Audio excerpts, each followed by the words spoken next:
Hello and welcome to the next session on MEF Connects, and we'll be exploring a little deeper into some of the themes we've looked at already. And this session is going to look at digital identity schemes across a number of countries and looking at what the success stories are there and what challenges they face, how those schemes came about. And they do fall into those three areas that Andrew Budd mentioned earlier, from centralized ID architectures, federated and self-sovereign architectures. So we're going to be hearing from a number of panelists today, and I'm really delighted to have such a global panel with me today. We'll be hearing from Kwok, who's the Senior Director of National Digital Identity Platforms and Products at GovTech Singapore, Antonio Taurisano, who's the Managing Director of International Markets of Namirial Group, Valerio Paolini, who's done a lot of work on digital identity in Italy, Anett Numa, the digital transformation advisor in Estonia, and Sylvie Vandevelde, who's head of marketing and communications at itsme.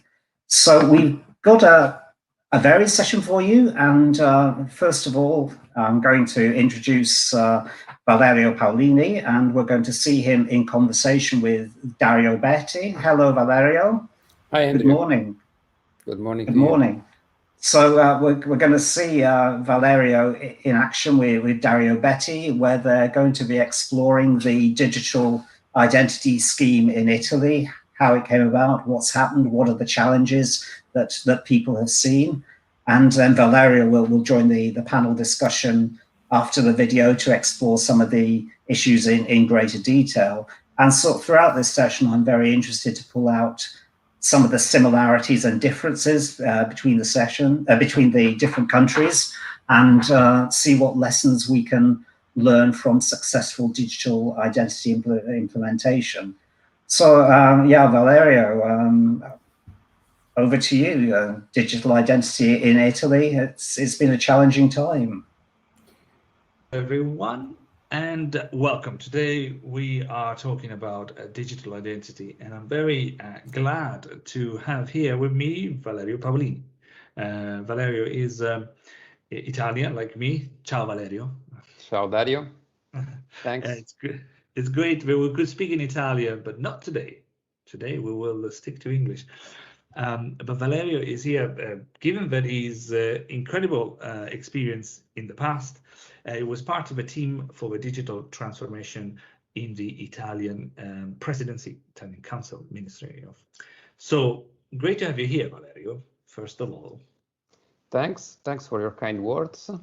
Now we're talking about the digital identity. In Italy, that has got a nice name, which in English would be fast. It's speed, or yes. SPID. So yes. there's different spelling. So SPID is the public system of digital identity. It is regulated by the e-IDAS European regulation. So as you probably already know, e-IDAS stands for Electronic Identification, Authentication, and Trust Services. So it's a key that every citizen in Italy can use to access online services.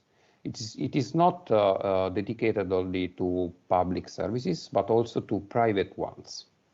It started in 2016, and currently we are going to reach 21 million identities in in a couple of weeks.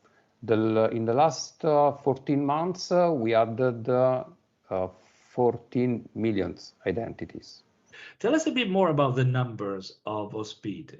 What else can you tell us? In Italy, only 48 million people have an identity card. Okay, so you should compare the numbers not to the total inhabitants, but just to the one that have the identity card.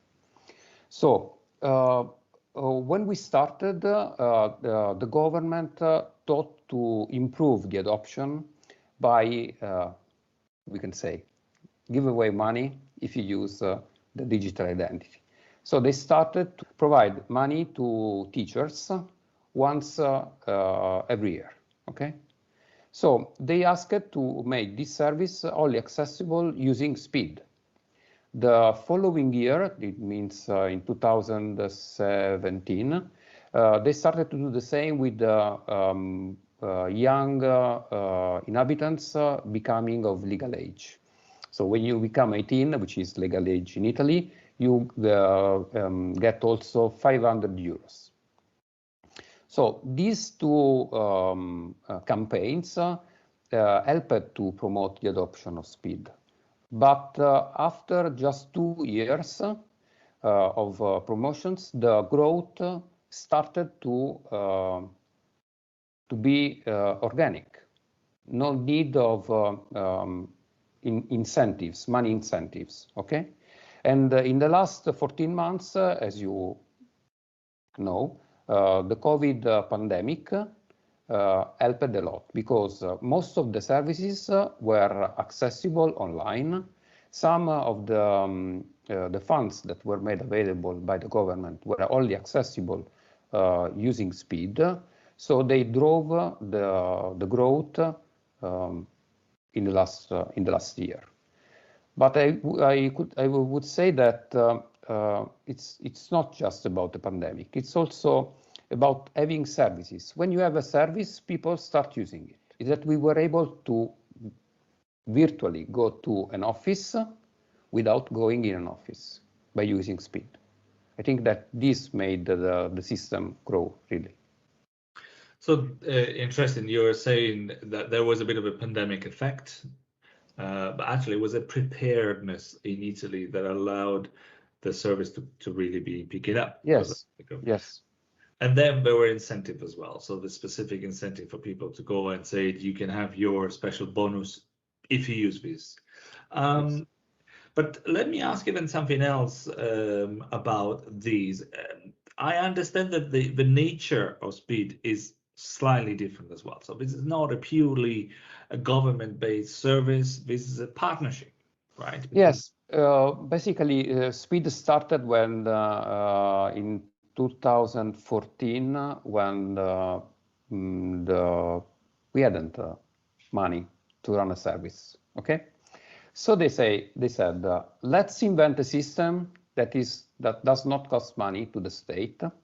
So the only way to do this was to ask private companies to participate in the speed circuit.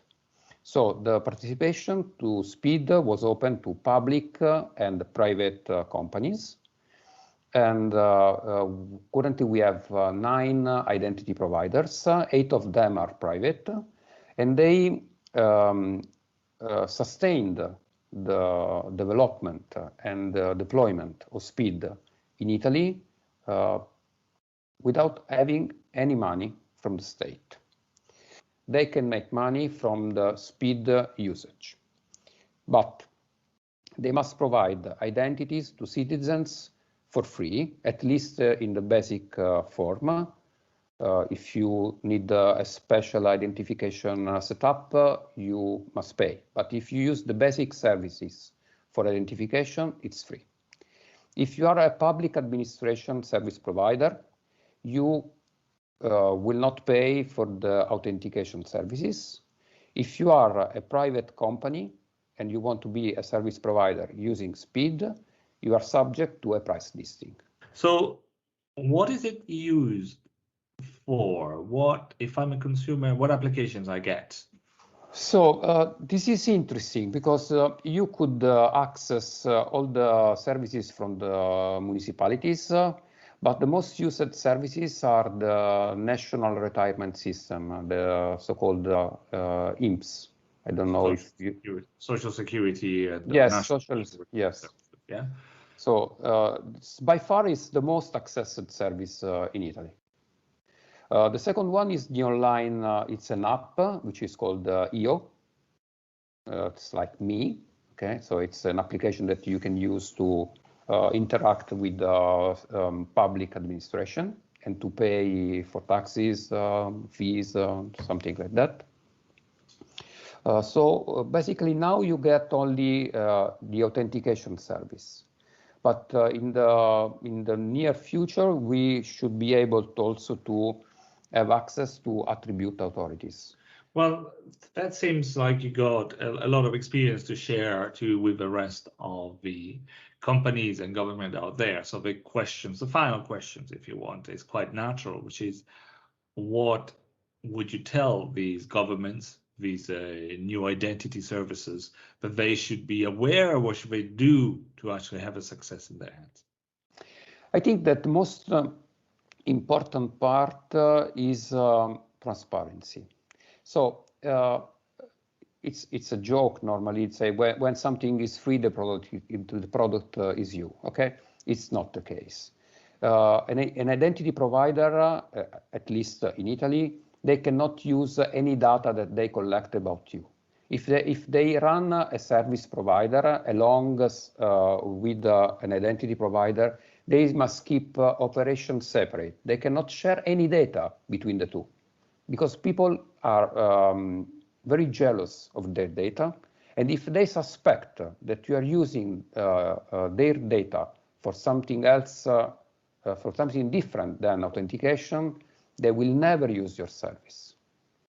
So that's first one. The second lesson is that you should have guidelines for implementing services from the beginning. Otherwise, you will have the first players that will lead how the rest implement the services. And maybe it's not the best way to do this. Something that is, recognizable among services, which is coherent, consistent in use between different service providers, is of paramount importance.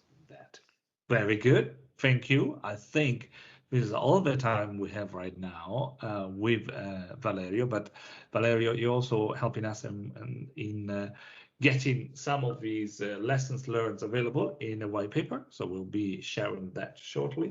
But for the time being, that's all the time we have. So thank you, Valerio. Until the next. Thank you. See you. Well, thank you to Dario and Valerio for recording that interview earlier last week. And it raises some interesting points. I've got a couple of questions that maybe Dario didn't ask. You say we have approximately 22 million registered identity, 21 million. What are the plans for rolling it out to the remaining population in Italy, or does it stay at 21 million? Well, the plan is to reach 40 millions. Okay, so I'm not aware of any plan currently from the government because I know I'm not working for them anymore. But I think that they will. We start by adding minors, for example, and then they will probably add more occasions to obtain speed. So it's as I said before, the recipe is more services and more occasion to use it and to obtain the identity. I think that this kind of penetration will be much harder to reach because there is really no real need to have an electronic identity for all services. This will change if banks will step in. If banks will step in, then this will change. Because, of course, everyone has a different, must have a personal account. In general, when you have something to do with the public administration, a member of the family is enough for doing everything. So when private service providers will step in, the growth will be much greater. Thank you, Valerio. And one final question.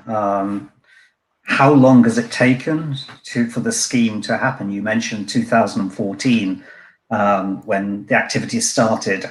How long for the overall progress of the scheme? So they took 1 year and a half, more or less, to make all the rules, the technical rules for running the speed circuit. Then the system growth slowly, and then it became, it started to grow organically when we added more services. So it was just, so the pandemic really helped, of course, because we had the occasion to use services. But if there weren't any services available in the last year, we wouldn't have, how much? 15 million identities more. So preparedness is what you need. Okay, we'll pick up on this discussion with the other panelists. There are certainly certain questions that I have planned for later, where we'll look at different experiences in different markets. But I would now like to open up the discussion to the broader global panel, who have all been extensively involved in digital identity schemes in their respective countries. So I'd like to welcome from Singapore, Kwok. Hi, thank you, Andrew. Hi, Valerio. Nice to meet you. Yeah, thank you, Quek. I'd like to welcome Antonio Taurisano from Namirial. Hello, good morning, and hello, Valerio. Nice to hear you again. Ciao, Antonio. And I'd like to welcome Sylvie Vandevelde from itsme. Hello, good morning, everyone. Hello, Sylvie. Good morning. So we've got a lot of combined experience in this panel. Like I said, we also have Estonia, and we'll be showing a video from Estonia later, but Anett was unfortunately called away on a business trip and couldn't join us in person. But we'll hear from her and look at the challenges and issues that have happened in Estonia and how the process has worked. So I'm going to kind of take you one by one, and I'm going to start with Singapore and ask you to tell us, well, first of all, tell us about yourself, Quek, and then tell us about how the digital identity scheme in Singapore has come about. Thank you, Andrew. Hi, everyone. I'm Quek Sin. I'm currently in the Government Technology Agency in Singapore. The GovTech in Singapore is basically the technology arm of the Singapore government. And unlike a lot of other government departments, we are actually quite a tech organization, and we implement quite a lot of our government services here in Singapore. And I am currently responsible and overseeing the National Digital Identity Program in Singapore, which was launched as a strategic national project in 2017. But our digital identity journey actually started in early 2003, all right, where many of the government agencies have started to bring their services online. And that's when we implemented this digital identity systems called SingPass, okay, which is now being used by almost more than 95% of our population in Singapore, and allowing access to more than 400 government services. And as part of this digital identity as a national project in 2017, we extended the use of SingPass to private sector services as well, such as the banks, the insurance companies, and many of the tech companies in Singapore are now using SingPass and related services as part of this national digital identity platform. So just a bit of background, Singapore is similar to a lot of European countries, different from UK, US, Australia. We have, our citizens are issued a digital identity card when we reach 15 years old. And so our digital identity is actually an extension, a digital twin of this foundational identity that all Singaporeans, citizens and residents have. And so in 2017, we decided to scale this, both in terms of extending it to the private sector use, as well as expanding the functionality and launching a digital identity app, which is our digital mobile crypto-based identity. We launched it in late 2018. So 2.5 years, we have already have about 75% of our population that has adopted this, and very much helped by the COVID situation as well. So, but the consumer side is just one part of our digital identity system. Okay, the other side of it is really that we have 7 trust services from authentication, authorization, digital signing, face verification, and also a data platform called MyInfo that we extended out for private sector use. And MyInfo especially is especially popular and successful to enable banks and businesses in their eKYC efforts. And to date, we have more than 1,400 services that are leveraging on our digital identity platform. So I'll stop here. I'll explain more later on in this conversation. Thanks. Yeah, just one question for you. Is the scheme mandated? You have to join, or is it voluntary? It is it is mandated for government agencies to provide access to their services using SingPass. But government agencies have a choice, to implement additional authentication if they choose to. All right, and to the private sector, it's totally voluntary. To the citizens, is voluntary as well. But in Singapore, it is very much adopted because of the convenience and the trust that citizens have of the government. So in terms of adoption, we don't see a major issue here in Singapore. And it sounds like your citizens have a high degree of confidence in the SingPass scheme. That's right. Okay, and I think that's coupled with a high level of trust of the government here. And I would say that this trust is not blind trust. Okay, it is actually built over many years, and we always remind ourselves that trust is also very fragile. Okay, and it has to be very much taken care. All right, to continue to allow that trust to grow. Thank you. I'm now going to move over to Sylvie and ask you exactly the same sort of question. So give me an overview of what happens in your country, and your approach is different to the one in Singapore, but no less successful. So if you could give us an overview of the scheme in your market. Yeah, it's different, but from some parts it's actually the same. So thank you for the introduction, so I can make the nice links.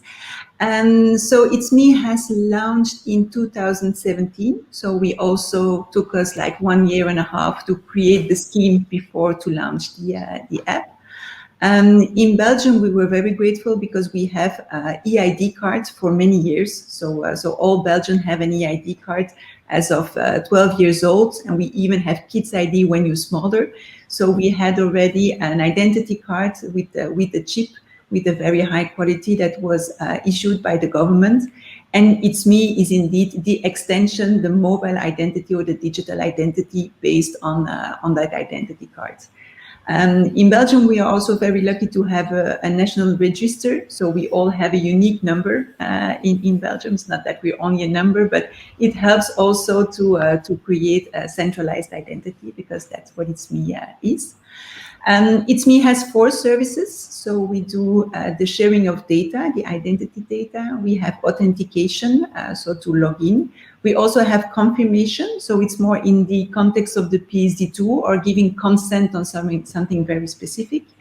And the last one is the qualified electronic signature. So we can buy a house with signing with itsme. So these are the 4 services that we have today. itsme is a private company, so we couldn't have, like, for example, in Italy, to have some financial incentives coming from the government to use itsme. So we didn't have that chance. Is a fully private company, but we are recognized by the Belgian government in 2018. So in Belgium, they were quite, I would say, very brave at that time, because Alexander De Croo, who's today our Prime Minister, launched actually a royal decree inviting the private world to offer digital identities. We were 2 at that time, only we got past all the different audits, but it's still an open market. So there could be another digital identity in Belgium. but itsme today has already 40% of the market. So the next one, it will be quite difficult to enter the market. And as you were all saying, creating trust is very important. So itsme can be used on government, but also in banks, in insurances, for buying a plane ticket. So we have a lot of use cases, different sectors. Of course, the pandemic also boosted the usage, especially in the health sector, but also in the signing. We saw a very good boost in the qualified signatures, because there were a lot of contracts that were negotiated before the pandemic, and then we were all in lockdown and need to be signed. So we see there also very good evolution. So it's step by step. We're very happy, and trust is something that we need to win day by day by our end users. So we're a small country, so it's a little bit more than 3 million for Belgium. Yeah, very good. Sounds a very interesting scheme. I'm going to move on and ask Antonio of Namirial to come in here, and he's been working across a number of markets on identity schemes, but he's got a particular interest in both Germany and Italy. So Antonio, if you could give us the benefit of your experience on digital identity schemes. Yeah, sure. Again, I mean, hello everybody. I would like to first go back to Italy. You know, Italy actually is the home country for Namirial. Namirial is a trust service provider, identity provider, and provider of electronic signatures, headquartered in Italy with several branch offices around the globe. And going back to Italy, I would like to basically answer to the question you made to Valerio. I mean, how are we filling the gap from 21 to 40 million? I can tell you what Namirial is doing, basically. We are working on 3 areas, basically. One area is, let's focus also on minorities, because you will not get, you know, millions of identities there, but you still have elderly people and, let's say, slightly disabled people that can have difficulties in getting an identity. And what we did that, and this is having a lot of success in terms of customer satisfaction, is to provide a video-based identity verification where the elderly can be supported by a relative or a close friend. That's a good way to have elderly people, I mean, getting an identity without moving and going to the post office or other kind of places. To enrich number, to have a larger number of identities, we are working with, actually we announced that a couple of weeks ago, a partnership with a digital bank called Fineco in Italy, which is the #1 digital bank. They have 1.4 million customers. And what we announced is that basically from the home banking, I mean, you just log in on your home banking, and then you can require the speed by Namirial, because Namirial is one of the identity provider in less than 2 minutes. So it's very, very convenient. It's free, and you can reach, I mean, and get your identity in nothing, basically. You know, it's probably less time than doing a wire transfer. That's the first point. The second point is that we are something we will announce probably late this week or next week, is with the grocery chain. Because in the grocery chain, I mean, we're working with a chain with more than 1,500 stores, and you can go and get your identity from the customer support in the store. Obviously, these people has been trained. They're already working in anti-money laundering affairs, so they know, I mean, how to, you know, do identity verification. This will reach a lot the number of identities. So that's what we do to help in reaching a greater number of identities. But the reality is that if you don't provide services, I mean, you will not really lure people to come in and get a new identity. So we also have a second hat. We are also a service provider for speed. And we are using identity from Namirial and from other service providers to give services to third parties. For example, for digital onboarding, we can allow banks, and we have several cases, to perform digital onboarding activities through speed. And also the same with telcos. You know, for the anti-terrorism law, you need to, at least in Italy, in several countries, to verify the identity. It's a very, very fast way, because you can do that in less than 2 minutes again. This is very, very fast. It's much less than doing a video-assisted identification. And it's much more secure than a selfie-based, AI-based identification. Okay, that's for Italy. Now, if I just want to comment a little bit on Germany, where we have, let's say, it's almost our second market. Germany is a strange case. If you look at the identity schema, it's CIDAS based, again, like for Italy or for Belgium. It's based on the identity card, like Sylvie was mentioning. And if you look at the numbers, it's great because there are 60 million identity cards around, probably more than 50%, around 40 million are activated for online services. So it looks like a great success, right? But if you look at the number of authentication that are done, the number I have is not really recent, but the number was around 200,000 per month. And, you know, Namirial, just looking at Namirial, which is a small piece in the overall Italian schema, we do more than 20,000 per week. So it's really not used because it's difficult to use and there are no services on the other side. So if you don't have services, it's very difficult that people is using the identity. So what they did in Germany actually was to find alternatives. They were probably one of the first countries working on video-assisted identification, identity verifications. There are some very large identification providers. And so they're working around the banking identification. And one of the things that is done usually in a digital onboarding is to use a bank identity to maybe enroll to a different bank. There are services several providers that are our partners in this area, like WebID or ID Now. They do this kind of service. Even more interesting, there is a company in Switzerland which is called Yes, and they built an ecosystem in Germany which is based on, again, bank identities, and they can access 30 million identities in a very, very easy way. So if you have an account on one of the Sparkasse, the savings banks or other banks, you can basically use that account to get services in the public sector or to sign a contract in the private sector, etc. So let's say the private sector invented a way to go around the fact that there was not a huge adoption of the digital identity in Germany, which is a completely different story respect to Italy. Thank you, Antonio. As I mentioned, we're now going to hear from the example of a digital identity scheme in Estonia, and we have a video to watch which will run for around 7 minutes. So I believe we're ready to roll that now. My name is Anett, Numa, and I'm a digital transformation advisor at the Estonia Briefing Center. I'm extremely sorry that I was not able to join you in live, but here is a little overview of the implementation of electronic identity card in Estonia.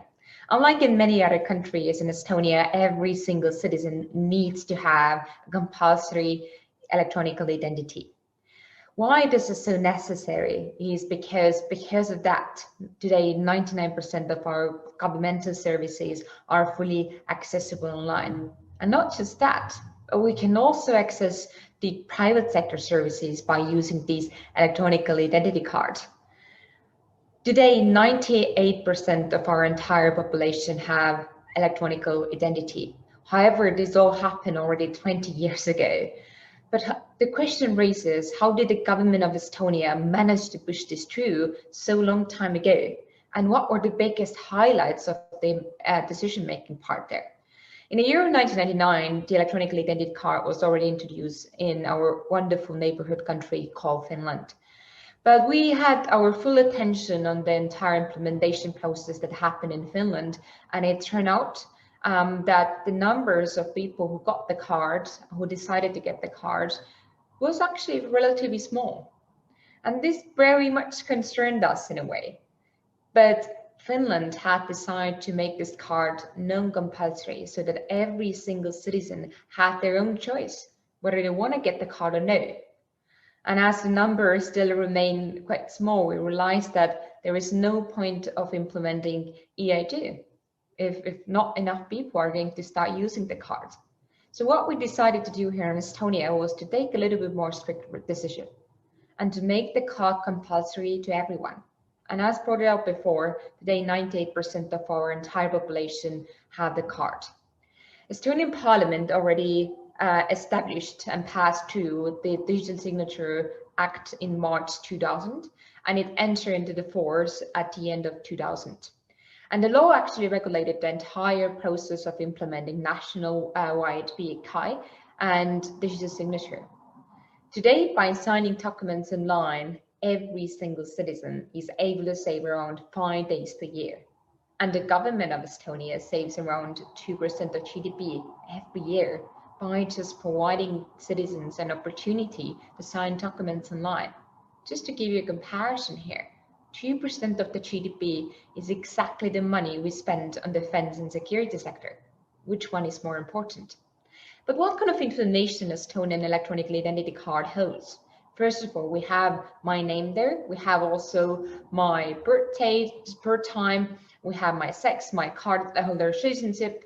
We also have the card number in a way. But the most important thing, in my opinion, on a card is my personal code, because that's how different government agencies are able to identify me. Why I wanted to bring it out here, because the question raises here, are countries that do not have a personal code even able to get electronic identities? How do you identify people? Because there can be cases where in one country there are around 500 people who have the same name. Some countries have chosen a way to identify people then based on their different attributes in a way. Their eye color, what is their hair color, and how tall they are. I don't think that should be the way how we identify people in a year of 2021, because we have chosen a way less is more. So to have as small amount of information of people on a card as possible, and everyone is able to be identified by just a personal code. And that's how also different government agencies are able to exchange information very efficiently. Today, we can use this card for traveling, getting access to my medicals. And by the way, not only in Estonia, I can also travel to Finland, to Portugal, and to Croatia and get access to my e-prescriptions by using my Estonian card. And then, of course, also this is my library card. I can access my banking sector services, loyalty card, and not also, as I mentioned before, for signing documents online. But of course, we do not only use this electronic identity card like the physical card, but we also use mobile ID, smart ID. And if anyone there in UK at the moment would be interested in getting in being part of this entire ecosystem or the business environment that we offer here and online services, and we also have a solution for foreign people to get access to our services by registering themselves as e-residency card holders, which is also a digital identity in a way. So there are many methods, and of course the future raises many questions of the security aspects and so on, but we still do think, as our entire infrastructure is based on a 3 pillars aspect. So first of all, providing confidentiality, which we do by electronic identity, then also integrity between like the security of the systems and the data exchange there, so that we could have most up-to-date information. And this all has to do a lot with our entire process of implementation of digital identity. So what I would suggest from Estonian example here, what we have learned during this process, is definitely that sometimes some more strict decisions need to be made by making card compulsory, by putting people personal codes. It's a number that belongs to you, but again, helps the entire system to function much more efficiently. What we do know is that digital identity will be the most valuable attribute for each citizen in the future. And it's every government's responsibility to make sure that safety has been provided in all different layers. We have realized this quite some time ago already, and I'm kindly suggesting each country to also focus on this as soon as possible. Hopefully you're going to have a nice panel discussion also afterwards here. And once again, I'm extremely sorry that I could not attend here in live. I'm currently traveling but I'm pretty sure you have tons of questions to our other panelists. So enjoy the rest of the panel, and I hope to see you soon. Bye.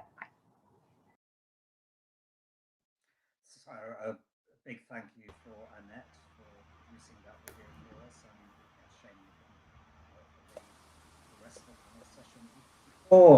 I've got quite a few questions that I'd like to ask, but we've had a few questions come in, and one of them really struck my attention, and it was specifically around Italy, but it may be applicable to other markets as well, insofar as how do identity providers make money?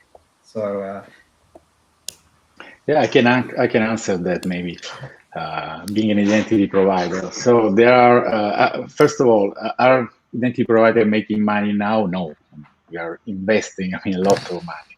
But there are three areas where potentially we can make money. First area, which is a kind of just cost reduction, is for, as Valerio mentioned, for some types of identification we charge the customer. This is just, once. Then the identity for the citizen is free. So you are going to spend a lot of money for that citizen.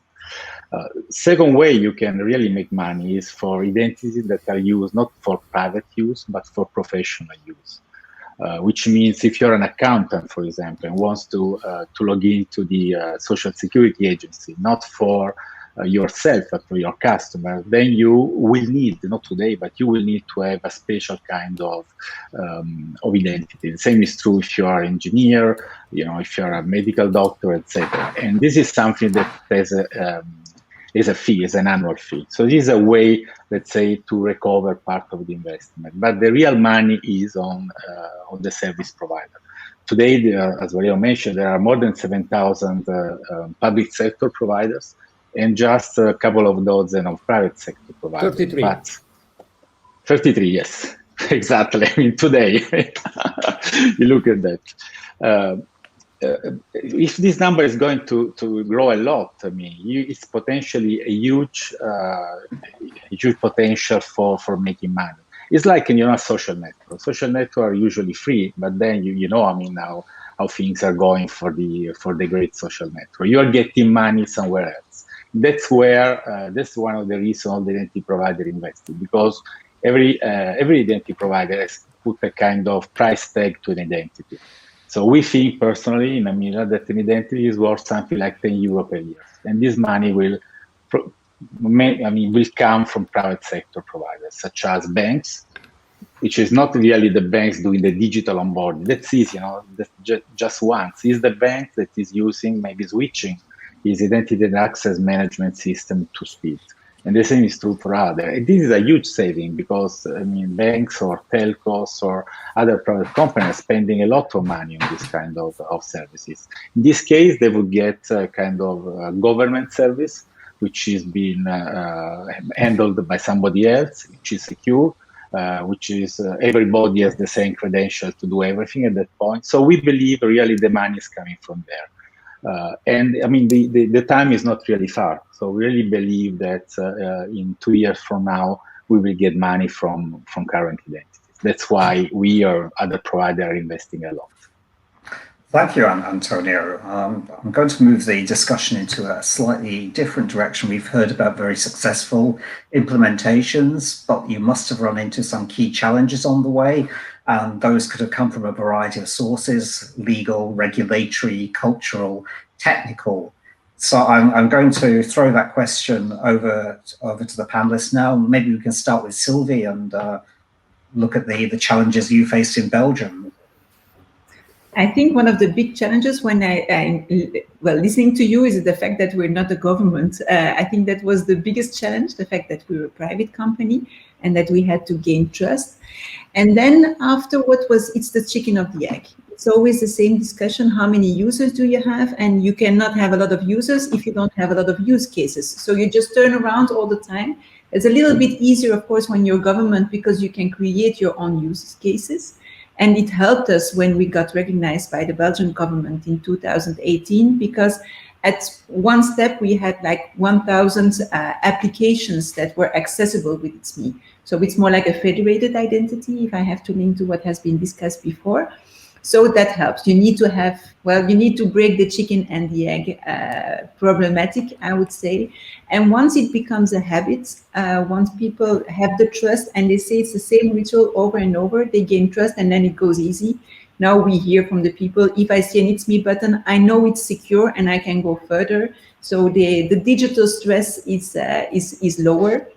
And we have also new service providers that are signing for itsme because they know they have, at one click, they have more than 3 million prospects or clients that are just one click away. So I think you need to break that moment. And when you pass that moment, then it's easier to grow. But that's the first step, and it's a difficult one.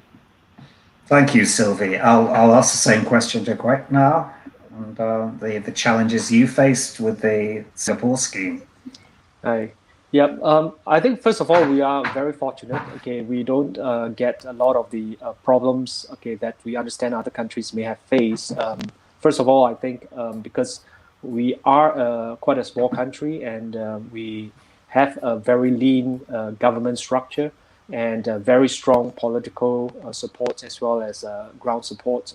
So I think getting something done in Singapore is often much easier, right? Because there's less political barriers to overcome. But being a small country also has its challenges because just now you talk about how do we make money. Singapore market is too small, all right? And as a small country, it will take time for any identity providers, okay, to really make this reach a commercial viable state.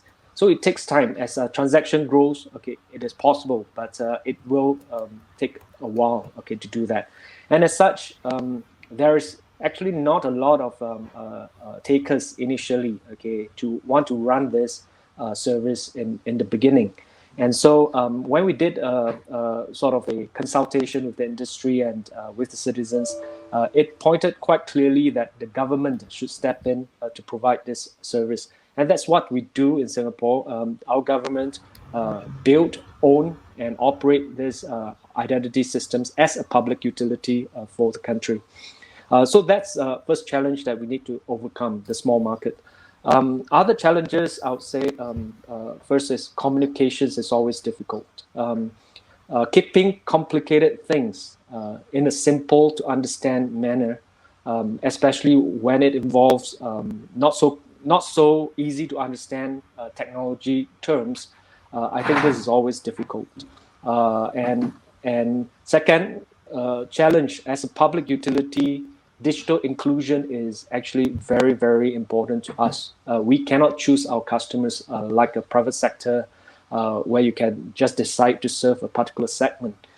So for us, digital inclusion is important. And how do we provide different means for citizens in order to allow them a choice, to allow them the ability to access the different services and not leave them out? That is also very important to us and a challenge, because sometimes just to serve 1% of a particular segment will cost us quite a bit of money and a lot of effort in order to do that. So those, I would say, is the key challenges that we face. Thank you very much. Valerio, would you like to comment on the challenges you saw in Italy? Well, the challenge is that we have 9 identity providers. So we have to cope with differences and the people that cannot share their experience. So what the government is working on right now is the user experience. That is very important.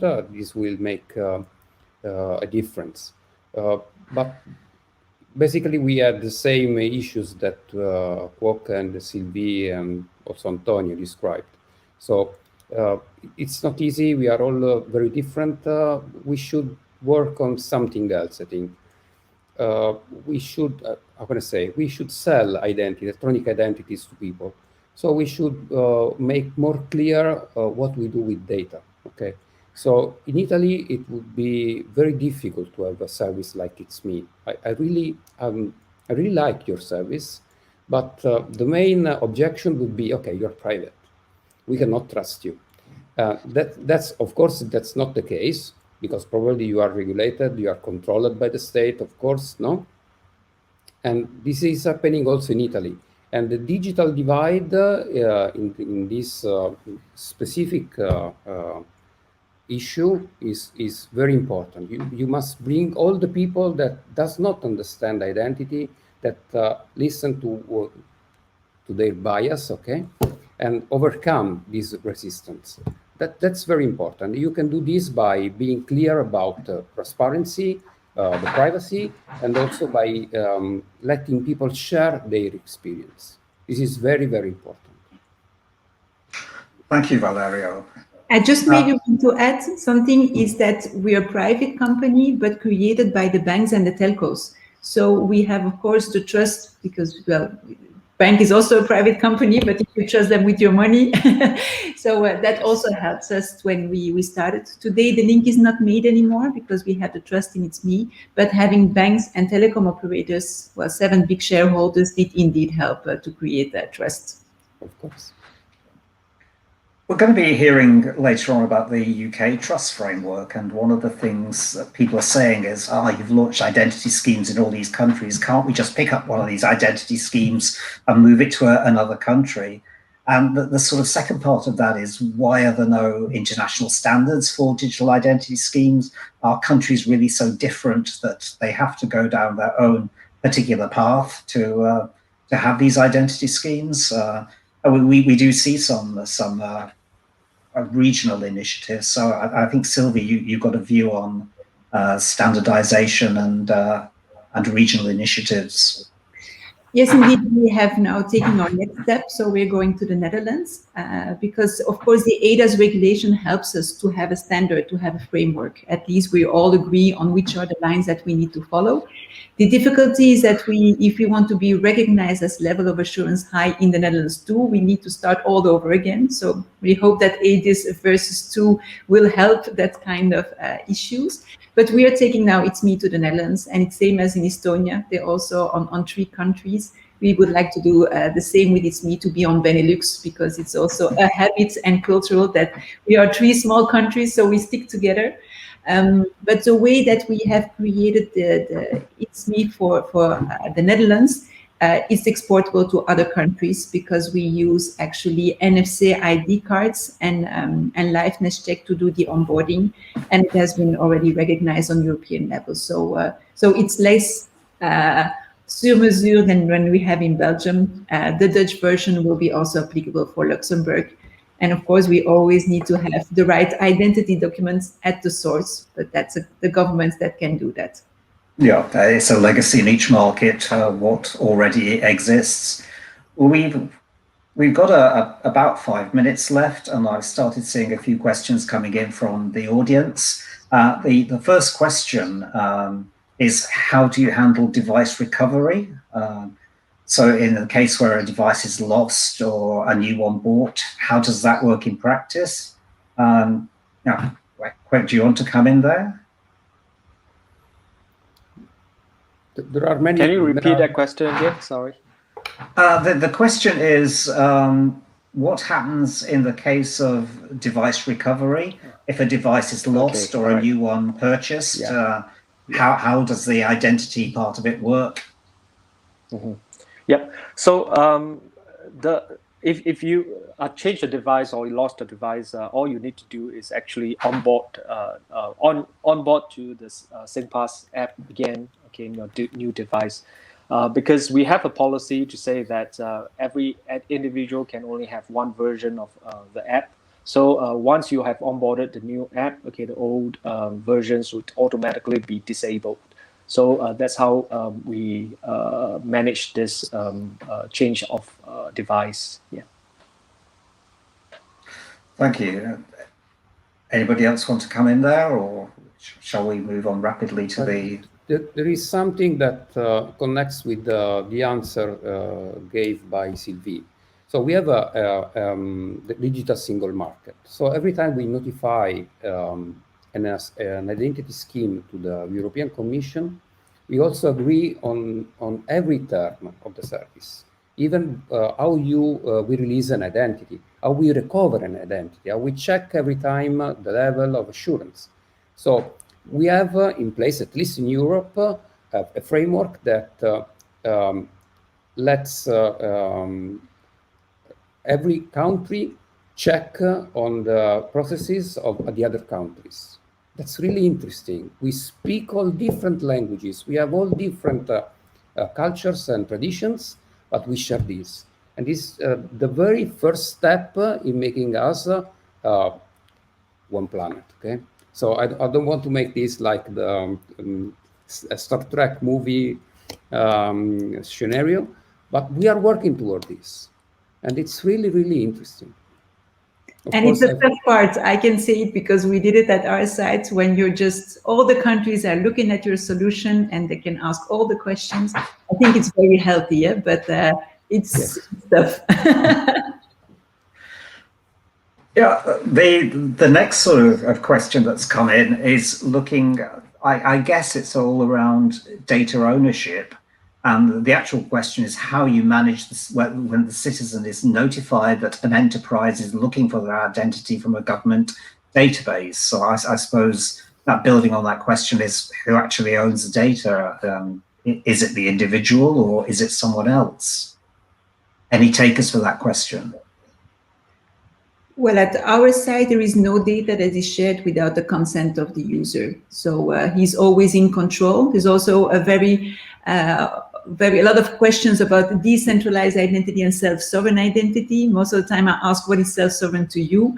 Because at itsme, you choose if you want to share it or not. So it's not the user that can say, I want to share my birthday, but not my phone number, because that is the business that decides which data he needs to complete his process. But as an end user, I see with whom I'm sharing, what I'm sharing, and wherefore I'm sharing it. And I have actually my digital identity. I have the history of all the actions that I did, and I can choose if I do it or not. So that's crucial I need to be in control. So the end user is in control of his data for us. Yes. Yep. If I may add, in Singapore, we are pretty much similar to itsme. It's all based on consent of individual before data sharing. That's a very strict approach that we take. On top of that, okay, in terms of what data that the private sector needs, okay, actually goes through another round of approval prior to the setup. Approval by us, okay, and we ask a lot of questions like why do you need it, okay, and we only allow those data, okay, to be shared, okay, if it is legitimate and it is needed, but the end users would be the final party, okay, to decide whether to use it or not. Yeah. You wanted to say something, Valerio? Yes, we have something. The experience, of course, is similar to the one that Sylvie described. In Italy, identity providers cannot make any use of data they collect when a citizen uses his identity, their identities. So it's very, very clear that you cannot make any use of personal data. If you run a service provider like Antonio does with Namirial, they cannot have this share the operations. They must have separate operations.